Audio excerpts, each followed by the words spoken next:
Everyone online makes it seem so easy. Post a video, go viral, get rich. But if you're a small creator, the truth is very different. For years, I wanted to do social media, but I just wasn't consistent.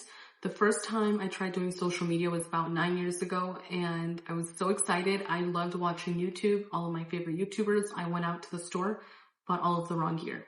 I bought a photography camera instead of a video recording camera. I bought a really old laptop that couldn't handle all of the editing. I had absolutely no audio. I bought the complete wrong lights. Everything was a disaster. I did make about 10 videos and it was just really, really hard. And the place that I was in my life, it was just so discouraging to put in so many hours of work. I think I worked for like 3 months on my first video, just trying to figure out how to edit, how to do text on the screen, how to do graphics. I'm not very techy. So it did take a really long time. After so many videos never went viral, I just kind of quit. But I did always have it in the back of my mind. Anytime I started a new job, I would tell people like, oh, I tried to do YouTube, follow me. And my first YouTube channel never got more than 38 followers. Eventually, I just kind of stopped. And that's where most people stop. It's not because they can't succeed. It's just a lot harder than it looks. It's also kind of embarrassing. Every single person you know will watch your videos. And I feel like that's also a huge motivator of why people just stop posting content. It's kind of embarrassing, especially if none of the videos take off. And you're going to wonder, is this even worth it? About 5 years ago, I started TikTok and I had tried YouTube and YouTube was really hard. So 5 years ago, I started doing TikTok and I did post quite a bit. I went viral a few times. I did one, how I feed my family with one chicken breast. And that actually got a lot of views, but the comments were just so mean. And I was newly married and I had just had a brand new baby and I was postpartum and I just could not handle all of the mean comments. And eventually it was just sucking up so much of my time. I just deleted the app and I forgot the password so I couldn't log back on. And I closed it for about 2 to 3 years. 2 years ago, I retook TikTok again and I'm like, you know what? This time I'm going to really go for it. And I did about 100 videos about different things. I did cleaning, I did organization. I'm not very aesthetic, but I really tried. I did kid content. None of it really took off. But I was persistent and I was like, you know what, I saw somebody say that you have to post 100 videos. So I said, I'm going to post 100 videos in 100 days and see what happens. I was getting pretty close to my 100 videos and nothing had taken off. And I just remember not wanting to be polarizing or make people upset. So I just stayed away from the one thing that had worked many years ago, which was how I feed my family with one chicken breast. And I decided, you know what, who cares? I don't care if this is embarrassing. I don't care who sees it. And once I let go of like that mental thing of like, oh my God, every single person that I know is going to see this and it's going to be so embarrassing. Once I stopped caring, I went viral and I went viral so many times. And my one chicken breast series got millions and millions of views and it helped me monetize my platform on TikTok. But before I monetized on TikTok, I was working on this for about a year, like 8 to 9 months. And then closer to like 5 months in, I tried doing that 100-day challenge. I monetized in July of last year and I have been consistently making about a part-time income now. I did 100 videos testing a bunch of different things. I did organization, I did cleaning, I did cooking, I did kid content. Nothing really hit except the one chicken breast video. And I really didn't want to do it because I knew it was controversial and I just wanted to be like a nice, wholesome page, but I knew that I needed virality so that I could get followers. And once I stopped caring and once I did it, it just blew up. I think it was different. I hadn't seen anyone else do something like that. And it was real. Like we do sometimes eat with one chicken breast. Where I live, they have huge chicken breasts. And it works. It's something that I started when my kid was very little and they're still really young. So there's ways that you can stretch meat. And I think that it's just also like a virality thing. Like people want to see like, how is this possible? And it was just a very unique series to me. So for TikTok to blow up, I feel like you should do a bunch of videos, about 100 videos. And if one of them takes off, make a series and keep going until you monetize your content. I think that's the best way to go about it. Once I stopped caring about what people thought, my content really started to explode. And I have one specific video that's my golden goose egg. It has given me my platform on every single social media.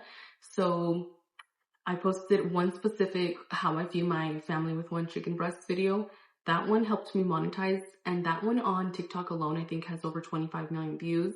I posted that one to Instagram twice and it went viral 2 times and it has about 10 million views. Now my Instagram is at 40,000 and I posted it once to YouTube and it gave me an audience of about 30,000 followers. I'm not monetized yet on YouTube, but it did give me that boost. And I wouldn't have made that video if I didn't make so much. TikTok was my first monetized platform and it gave me part-time income. So Instagram will not pay you for views, but the brand deals are a lot bigger because there's a lot more brands on Instagram. On YouTube, I'm not monetized. I have about 35,000 followers and I'm still not monetized. YouTube is a long game. You need 10 million views in shorts to blow up. And I think I got about 6 million in 90 days. And I was very disappointed that I didn't hit that goal.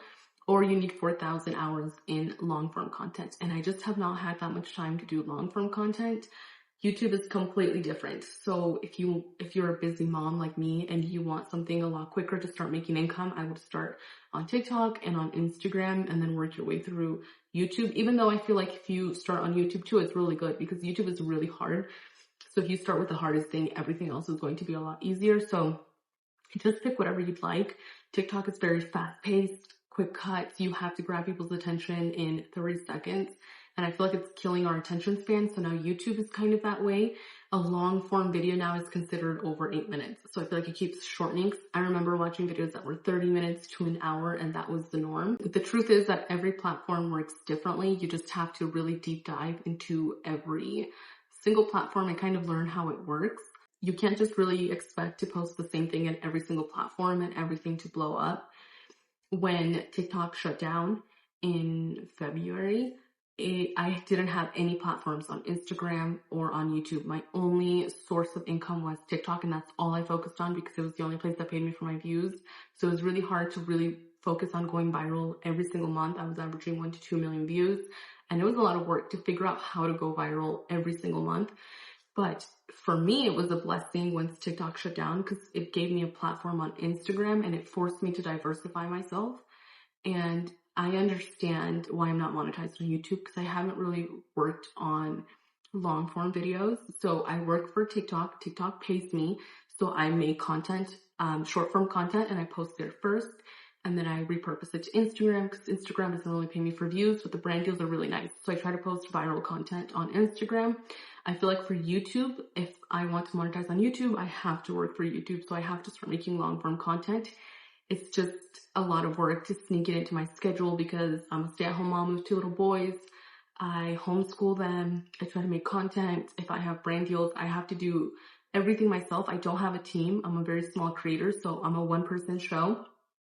Sometimes brand deals will be like, when can you and your team get this done? And I'm like, my team of 1 are trying really hard to get this out.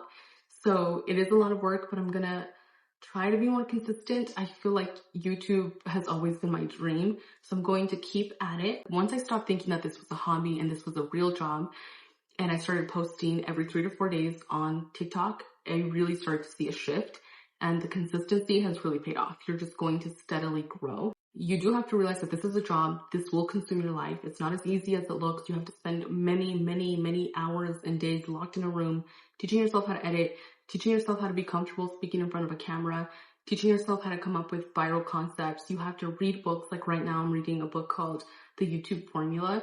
There's so many things that go into content creation. It's not just picking up your phone and hitting record. You have to be very brutally honest with yourself. Unless you are extremely beautiful, extremely unique, extremely charismatic, extremely relatable, it's going to be really hard to blow up overnight. And I'm not saying it's impossible because there are so many people that do blow up with one video, and I hope that for you. But a lot of people that blow up overnight have been working at this for about 10 years. A lot of us have just been working really hard for many years, teaching ourselves different aspects of this business. Like last year and this year, I have been working really hard on how to negotiate brand deals alone. How much should I charge? What does that look like? A lot of brands want more work and you need to give yourself boundaries. I'm also learning like how to balance my life and my kids and everything else with content creation so it doesn't consume my life, because for so many years it consumed my life. Before I monetized on TikTok for about 8 to 9 months, I would spend every single day, every free moment, posting, editing, watching videos, learning how to do cool edits. Like, it just consumed my life. And at one point I was working, 30 hours a week without any pay until I monetized. And I feel like that's why a lot of people don't do it, because it's just not that easy. You're just not going to blow up overnight, and that's super discouraging. And on top of that, every single person you know is watching you. So that adds another layer of like embarrassment and just makes you not want to keep going. But if you push through all of that, then you will succeed. And if you don't have something instantly unique about you, you have to find a creative way to stand out with millions and millions of other people trying to post. Your why has to be strong enough or you will quit. There was many years where I was working without any pay. There was many months where I was making about $3 an hour, $2 an hour. And I was like, is this even worth it? Eventually the money does come. The opportunities do show up, but it takes so many years of showing up when nobody is watching. So is it worth it? Only if you're in it for the long haul and you're willing to not give up. For me, it has been worth it. And if this is your dream, I say go for it and do not give up.